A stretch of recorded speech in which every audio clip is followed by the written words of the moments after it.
Ricardo, eu já entendi o que é taxa de compressão, sei como calcular, divide a profundidade de um filete pela profundidade de outro, já entendi tudo isso daí, por que ela é importante. Agora, eu estou com um material que eu vou moldar agora. Como eu sei qual é a taxa de compressão ideal para esse material?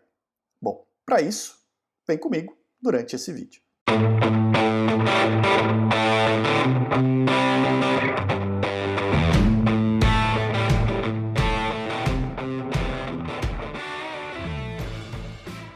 Olá, Ricardo Cusiol com mais um conteúdo que te ajuda a ter sucesso nos seus projetos com polímeros, e no vídeo de hoje nós vamos explorar um pouquinho mais a taxa de compressão, que eu já apresentei para você há 2 vídeos atrás aqui no canal. E dessa vez a gente vai explorar um pouquinho mais como encontrar a taxa de compressão para um material específico, né? Você tem um material que vai moldar agora, como é que você pode entender e buscar informações a respeito de qual é a taxa de compressão ideal para esse material. Então, se você quiser conhecer um pouquinho mais a esse respeito, fica comigo até o final do vídeo que a gente vai bater um papo bem interessante. Mas eu tenho que te passar um recado muito importante. Esse vídeo é mais um que é patrocinado e entregue até você pela Eudrix Plásticos e pelos compostos de purga Asa Clean. Sempre que a gente fala de rosca de injeção, rosca de plastificação, qualquer coisa relacionada à unidade de injeção, a gente lembra que esses equipamentos precisam de uma limpeza muito bem feita para garantir a qualidade e integridade do seu produto final. Ele ficar livre daquelas manchinhas pretas, manchas de degradação de material, contaminação de cor e até que podem influenciar as resistências mecânicas dos seus componentes. Então, conheça um pouquinho dos compostos de purga Asa Clean e da Eudrix Plásticos para ver como eles podem te ajudar no seu dia a dia. Como seria poder reduzir os tempos e custos de setup dos seus processos de moldagem de plásticos, aumentando a disponibilidade de máquina e equipamentos? E que tal fazer tudo isso reduzindo resíduos de materiais, custos de matérias-primas e ainda contribuindo com a sustentabilidade e com o meio ambiente? Uma das maiores origens de custos e desperdícios, tanto de tempo quanto de materiais, na indústria de moldagem de plásticos é o setup de máquinas. E uma das atividades de setup que mais contribui para esses custos é a limpeza do conjunto canhão e rosca. Seja para troca de cores, troca de material ou simplesmente por uma parada mais prolongada de máquina, a purga desses sistemas toma muito tempo, consome uma quantidade de material bastante grande e que praticamente fica inutilizado, gerando muitos desperdícios. Mas não precisa ser assim. Utilizando o composto de purga certo para sua combinação máquina e material, você pode fazer a limpeza de canhão e rosca de forma rápida, com mínimo desperdício de material e reduzindo significativamente os seus custos. Os compostos de purga Asa Clean trazem a tecnologia japonesa para o seu processo de limpeza de canhão e rosca de plastificação, com versões para limpeza mecânica ou química. Você encontra os compostos Asa Clean na Eudrix, que conta com uma equipe técnica preparada para te ajudar a selecionar o melhor tipo para a sua necessidade. Entre em contato agora mesmo e solicite um contato técnico. Os telefones e links de contato da Eudrix estão na descrição do vídeo e no banner que está aqui embaixo da tela. Mais alguns recados importantes aqui do canal. Se você chegou aqui por causa desse vídeo e ainda não é inscrito, não é inscrita, já clica no botãozinho que está aqui embaixo, ativa o sininho para ser notificado e notificada sempre que um novo vídeo de conteúdo com dicas, curiosidades e informação técnica sobre plásticos for publicado. Já deixa a sua curtida e o seu comentário para o vídeo ganhar relevância e ser entregue para um número cada vez maior de pessoas que se interesse pelo tema de plásticos. E faz a sua parte. Pega o link desse vídeo e compartilha com todo mundo que se interessa por esse tema nas suas redes sociais, nos seus grupos de discussão técnica, enfim, em todo lugar. Já aproveita, me segue também no Instagram para passar a receber conteúdo por lá também e conhecer um pouquinho mais da minha vida pessoal. E finalmente, se você tem produtos e serviços para a área de plásticos, quer vê-los anunciados aqui no meu canal, quer patrocinar os meus vídeos e me ajudar a continuar criando conteúdo como esse, faz como o pessoal da Eudrix, entre em contato comigo e com a minha equipe, os links estão na descrição do vídeo para a gente poder bolar um plano de divulgação bem interessante para você. Lembra também da nova plataforma dos meus cursos online, o EAD da Tokplast, os links estão na descrição do vídeo e lá você pode garantir a sua vaga para os meus cursos mais importantes que estão disponíveis na internet, tá certo? Então, confere lá os links na descrição do vídeo. Muito bem, vamos entrar no nosso conteúdo. Como sempre, tem um PDF que você também pode baixar. O link está na descrição do vídeo e a apresentação na tela.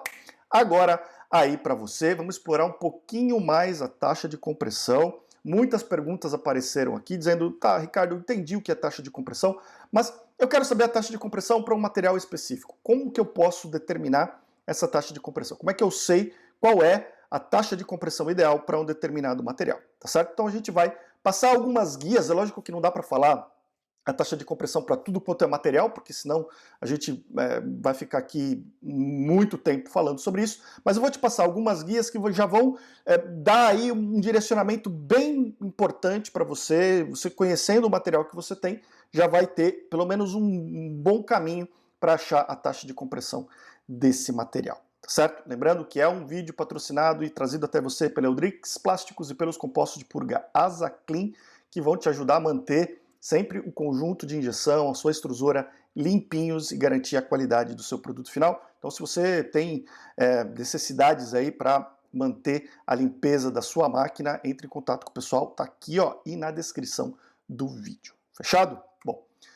Como eu falei para você, a gente já apresentou a taxa de compressão 2 vídeos atrás aqui, e basicamente a taxa de compressão é uma relação entre a profundidade ou a altura do filete na zona de alimentação da rosca, né, na parte traseira da rosca, ali onde os filetes são mais profundos, tá, dividido pela profundidade do filete na zona de alimentação, que é onde os filetes são mais rasinhos, tá? Então você dividindo um pelo outro, você vai ter um número que vai ser o que a gente chama de taxa de compressão, que basicamente é quanto a gente diminui o volume disponível naquele filete para condicionar o material, e isso, a gente já falou também, é em função do material ocupar volumes diferentes quando está no estado sólido, os pelletzinhos que tem espaço de ar, e no estado fundido, quando ele já forma uma massa compacta, para a gente poder garantir homogeneidade de transporte e homogeneidade de fusão, de transferência de energia para o material. Isso a gente já conversou no vídeo 272, eu vou deixar o link aqui em cima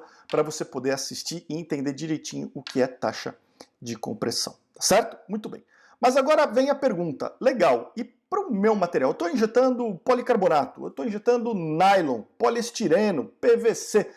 Para esse material que eu estou injetando agora, independente de qual seja, como eu sei qual é a taxa de compressão ideal, tá? Então eu vou trazer algumas guias aqui para você já ter uma noção e entender, já começar a poder otimizar a taxa de compressão para o material que você está usando agora.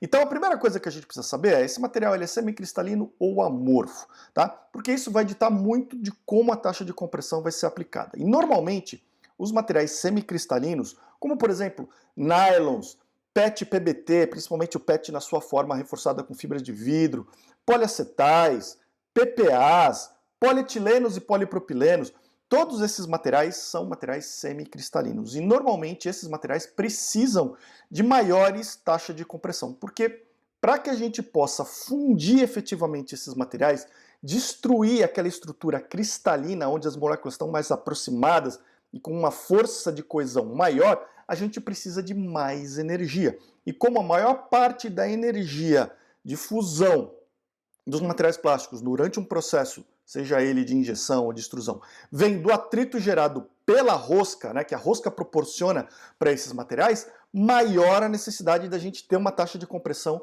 que mantenha esse material sendo atritado com mais eficiência, tá certo? Então, normalmente, para materiais semicristalinos como esses que eu mencionei, as taxas de compressão variam entre 2,5 e 3,5 para 1. Então, são taxas de compressão relativamente altas, tá? Vai falar, pô, Ricardo, mas e aí, para o polietileno, qual que é, tá? Então, olha, se você estiver trabalhando nessa faixa aqui, já vai ser interessante. Mas você vai ter que observar ali, né? Poxa, será que eu preciso fundir um pouquinho melhor o material? Normalmente os materiais de engenharia vão trabalhar mais no limite superior aqui dessa faixa, tá? Inclusive alguns materiais de engenharia podem chegar até mais alto, podendo chegar até 4,5 para 1, como no caso dos nylons, alguns tipos de materiais de engenharia altamente cristalinos, tá? Então, normalmente você vai encontrar a informação bem precisa nos manuais de moldagem dos fornecedores, mas aqui você já começa a ter uma noção bem grande. Bom, eu estou trabalhando com material semicristalino, é um nylon, é um poliacetal, a gente vai precisar trabalhar com taxas de compressão mais ou menos nesse valor aqui. Depois eu vou trazer mais algumas informações que vão te ajudar a refinar isso daí, tá? Mas saiba que as taxas de compressão maiores vão atender os polímeros cristalinos, tá? Já os materiais amorfos normalmente vão precisar de taxas de compressão menores. Então, se você está trabalhando com poliestireno, policarbonato, com PVC, com SAN, acrílico, tá? As taxas de compressão vão variar entre 1,1 e 2 para 1. Tá? Então, para esses materiais, as taxas de compressão são um pouco mais baixas. E, de novo, os materiais de engenharia normalmente trabalham na faixa superior dessa faixa aqui, né? Então, policarbonato, por exemplo, mais próximo do 2 aqui. E os materiais mais commodities, que normalmente trabalham com temperaturas um pouco mais baixas, vão trabalhar na faixa mais inferior aqui. Então, 1,5, né? Se trabalhando com o poliestireno, 1,5, até no máximo aí 1,8 para 1 já é suficiente para esses materiais.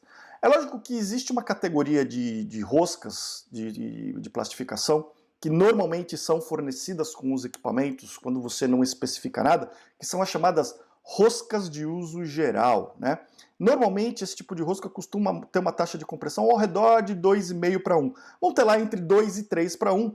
E a gente chama de uso geral porque ela acaba atendendo mais ou menos as duas famílias de material, tá? Então você percebe que para muitos materiais cristalinos e muitos materiais amorfos que tem aqui uma faixa bem próxima, né? Quando a gente pega a faixa inferior dos materiais semicristalinos e a superior dos materiais amorfos, está mais ou menos ali. E a rosca de uso geral normalmente atende bem esse tipo de situação, tá? Então, a gente percebe que se a gente tiver com uma rosca de taxa de compressão ali intermediária, 2,5 para 1, a gente vai atender muitos materiais, só que o importante é que não de forma otimizada. Então, se eu quiser melhorar a fusão, a característica, a qualidade de fusão de um material semicristalino, aumentar a velocidade de dosagem, por exemplo, preparar uma quantidade de material para injeção mais rápido, provavelmente eu vou precisar de uma rosca específica para esse material que vai envolver a taxa de compressão mais alta, tá? Isso não significa que uma taxa de compressão mais baixa não funcione. Funciona, mas talvez você precisa de mais tempo de dosagem, precisa de mais contrapressão, e aí a gente tem um processo que não está otimizado, tá? Então, é possível trabalhar dessa forma. O mesmo acontece com materiais amorfos, em que uma taxa de compressão um pouquinho mais alta vai fazer com que você precise trabalhar com velocidades um pouco mais reduzidas, né, de rotação da rosca, vai precisar de menos contrapressão, para que você evite superaquecer o material e trazer problemas de pontas pretas ou degradação, tá? Então, é um tipo de rosca que vai funcionar para muitos materiais, mas não de forma otimizada. Se você quiser otimizar, e aí você vai, então, para essas faixas de taxa de compressão mais específicas em função da característica dos materiais. Como eu falei, é óbvio que existem casos particulares e alguns materiais podem necessitar de taxas de compressão mais específicas para poderem trabalhar de forma mais adequada. Então, materiais de engenharia, tipo nylon, poliacetal, podem precisar de taxas de compressão um pouco mais altas, e materiais mais sensíveis termicamente, como o PVC, por exemplo, podem necessitar taxas de compressão mais baixas, e aí você vai precisar de alguma informação do fabricante, e nos manuais tem essas informações e você consegue encontrar essas informações. E existem alguns casos até bem curiosos, onde a gente tem exceções, né? Existem exceções, casos especiais, e por isso continua sendo uma recomendação muito importante falar com o fornecedor desse material. Eu vou trazer dois exemplos aqui para você entender, tá? Existe um material que se chama poliamida imida, ou PAI. É um material semicristalino, é um material muito especial, utilizado em aplicações que requerem propriedades mecânicas e térmicas bem elevadas, tá? Mas apesar de ser um material semicristalino, ele é muito sensível termicamente. Se a gente aplica muito atrito nesse material, ele se degrada de forma relativamente fácil. E isso é uma verdade para muitos outros materiais. E nesses casos, a gente precisa de taxas de compressão mais baixas, apesar de ser um material semicristalino, tá? Então, para esse material, se você consultar o fabricante, ele recomenda taxas de compressão como se fossem de materiais amorfos, tá? Taxa de compressão entre 1,1 e 1,5 para 1, tá? E a gente está falando de injeção, esse material, inclusive, não se recomenda o uso de anéis de bloqueio, porque, primeiro, são regiões de alto cisalhamento e regiões onde o material pode ficar parado ali e se degradar facilmente. Então, para materiais muito sensíveis termicamente, como é o caso da poliamida imida, que é esse caso que eu trouxe de exemplo aqui, tá? É uma exceção. Apesar de ser um semicristalino, as taxas de compressão vão ser mais baixas, tá? E existem também outros materiais de exceção, como no caso dos amorfos. As polissulfonas, por exemplo, são materiais amorfos, tá? Mas são materiais que resistem muito à temperatura, precisam de temperaturas de trabalho mais elevadas, e por isso, normalmente, as taxas de compressão, comparada com os materiais amorfos tradicionais, mesmo alguns materiais de engenharia, são mais elevadas. Então aqui estão na casa dos 2,5 para 1. Não chega numa compressão de material cristalino, mas é uma taxa de compressão um pouquinho mais elevada do que o normal para materiais amorfos. Então, de novo, é sempre muito importante consultar o fabricante e saber qual que é a família de material que você está trabalhando para poder chegar lá. Mas com essas guias, você já vai ter uma noção bem interessante de qual é a taxa de compressão ideal para o material que você está utilizando. Agora eu quero trazer um lembrete para você. A taxa de compressão é só um detalhe do perfil da rosca que vai te ajudar a ter uma boa qualidade, tá? Só a taxa de compressão não é suficiente para garantir qualidade do seu produto. Você precisa olhar um todo, tá? Então existem outros aspectos. Primeiro, né, o diâmetro da rosca, né? Então o diâmetro da rosca ele vai influenciar a qualidade da sua peça e ele vai variar muito em função do tamanho da peça que você está fazendo. Então peças que têm volumes grandes vão precisar de mais material, numa moldagem por injeção, vão precisar de diâmetros maiores de rosca, mesmo numa extrusão, peças de grandes massas, o que você precisa de uma produtividade horária muito grande, vão precisar de diâmetros maiores para garantir a qualidade. Não só a taxa de compressão vai garantir isso daí, tá? A relação LD, que é o comprimento, para você ter tempo de residência suficiente na máquina, isso também é um fator importante, precisa ser levado em conta, tá? Então, são exemplos de parâmetros de rosca, né, de detalhes do perfil da rosca que trabalham juntos com a taxa de compressão para garantir qualidade do produto. O passo da rosca, né, o passo que é a distância entre um filete e outro, normalmente isso tem alguma influência também, embora seja mais ou menos padrão